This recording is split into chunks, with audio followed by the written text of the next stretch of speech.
আল্লাহর আইন একটা হোটেলের মধ্যে বাস্তবায়ন করতেছে একটা নারী নিয়া। আমরা দেখতে পাচ্ছি যে বিরোধী দল সৎ লোকের শাসন চাই, আল্লাহর আইন চাই।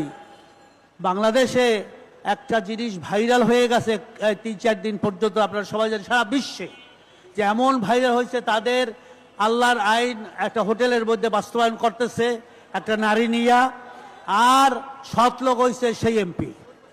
নাম না, কেননা এই যদি হয় ইসলাম নামধারী দলের অবস্থা, আমাদের মুখ দেখাইতে আমরা পারি? আমরা দাড়িওয়ালা টুপিওয়ালারা মুখ দেখাইতে পারি, কিন্তু এদের লজ্জা নাই।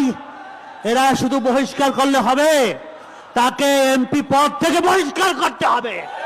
আজকের এই যুব সমাজ থেকে আমরা বলতে চাই, আপনারা যদি লজ্জা থাকে, কিভাবে 8 জুলাই পর্যন্ত দুর্নীতিতে দর্শনে নিমজ্জিত হয়েছে এই জাতি, এই দেশের মুসলমানরা, সারা বিশ্বের মুসলমানরা জানতে চায় আপনার কত মিথ্যা ধোঁকাবাজি মুনাফিকি করবেন।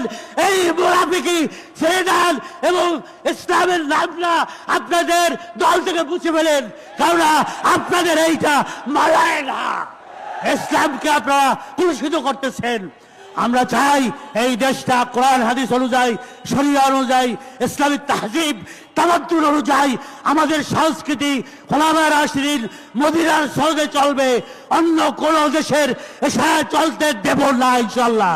আগামী দিনে প্রস্তুত হন।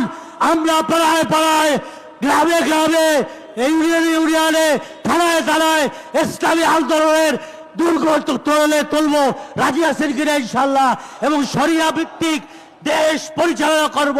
আসুন, একমাত্র শরিয়াই আপনাকে আমাকে মুক্তি দিতে পারে দুর্নীতি, চুরি, ধর্ষণ, রাহাজানি, লুটতরাজ থেকে। একমাত্র এই শরিয়ার কোনো বিকল্প নাই।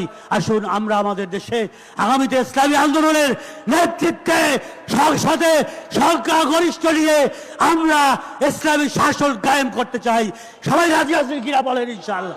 আসসালামু আলাইকুম ওয়া রাহমাতুল্লাহ।